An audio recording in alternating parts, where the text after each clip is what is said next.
Hi folks, this is Danny at Bradley James Classics, and I'm bringing you a trade-in car that we are offering at our classic car dealership here in North Hampshire. Now, it is a Golf GT TDI, and from what I can make out, it appears to have Golf GTI performance, but with the running costs of a very efficient diesel engine, which is reportedly doing over 50 miles to the gallon. The previous owner tells me, and if you drive it like a saint, you could even get a few more.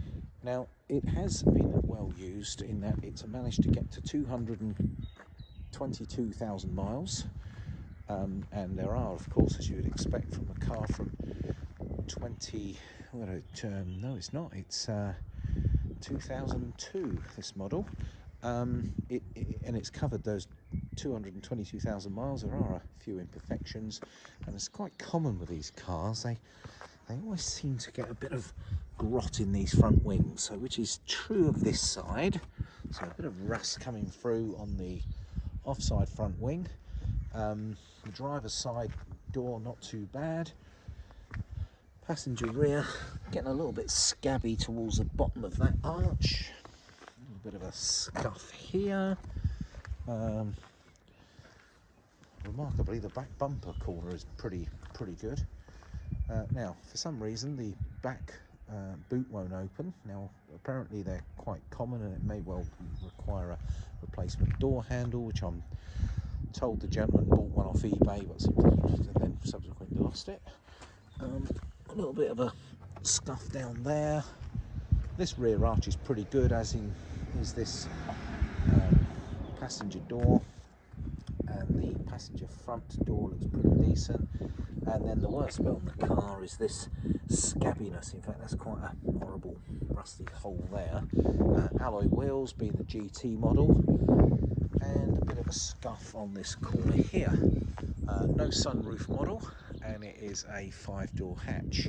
So, as whenever we wash a car, within 5 minutes it always seems to start to rain. So forgive the fact that the car is covered in rain at the moment, as am I, but it has cleaned up pretty decently, to be fair. I mean, by no means can you be comparing this to a fancy new Golf, but at the price point, they are well known for going on. It's cleaned up quite nicely. It's had a hoover out.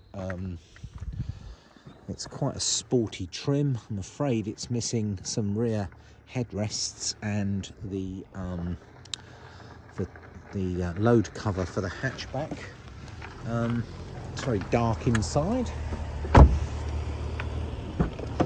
Black carpets, black door linings, and let's show you the seat. I mean, that seat doesn't look like it's done 222,000. I'm gonna leave that bit of plastic on there because I know that they've given them a bit of a wet vax out to get it really nice inside. And there's the passenger side seat, which is in pretty good condition, very sporty, being the GT model. And then you've got a folding down centre armrest, which comes here. Now, in regards to service history, all there is literally the logbook with this car. That's all we got. It does have climatronic, so air conditioning. I can't say it's freezing cold, but it was cold, so it may be recharging, or it may not work at all. But 6-speed manual gearbox, CD player, and a cassette player as well, so it's all nicely filled out in the middle there. And these usually don't work, and true to form, I can't get this one to come out. Usually what happens here, Golf owners will know, there's usually a couple of cup holders. Someone's put a little screw to prevent this opening here, but despite all these misgivings, the car actually seems to drive really well. It's got some very good Avon tyres, which aren't very old, and a heavy duty battery has been fitted to it as well, and that all appears to function quite decently.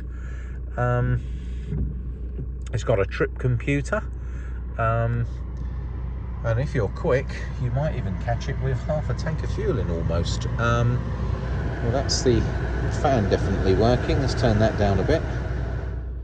And well, typical diesel noise. You've got a leather steering wheel, which is in pretty good order considering the mileage, leather gear stick, and those sporty seats. Front windscreen looks in pretty decent order as well, and there's no funny knocks and bangs. The car drives perfectly well, despite some of the misgivings of the back boot isn't opening, needs a handle, and it's got the some rear headrest missing, which is frustrating, but not totally essential, and I'm sure they can be picked up inexpensively. Yeah, the car seems to drive very nicely. I'll take it out for a spin before this video. So anyway, folks, I'm gonna offer this car out at a reasonable price. We've just had it in as a trade-in. We find modern cars are getting traded in for our classic cars on a regular basis, and for time to time we get them all out of our storage unit, give them a wash, and then we offer them up for sale. So I think a Golf Mark IV from 2002. This one has MOT through to September 2021, so it can be driven away legally.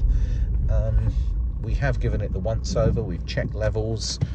Actually, it's very clean under the engine bay. I mean, despite the fact that it's been well loved, well used, it seems to have been quite well serviced, in that people have fitted good quality tyres, which is always a good sign. And even, I'm afraid, it doesn't come with any other paperwork beyond the logbook. Yeah, Avon tyre there. They don't look very old at all.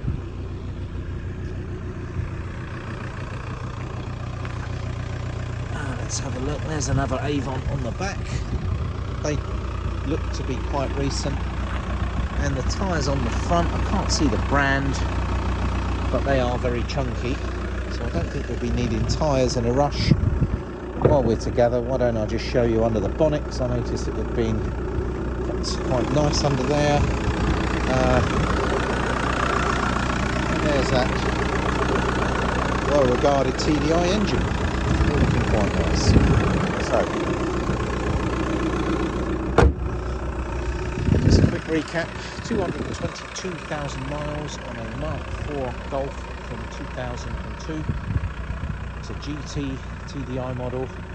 It's a dark metallic grey with various body imperfections. It could be improved. It could have a pair of front wings if you really wanted to restore it, but I think with this mileage you'd probably just keep it patched up and use it as an expensive, economical, sporty looking car that certainly goes well and very good on fuel.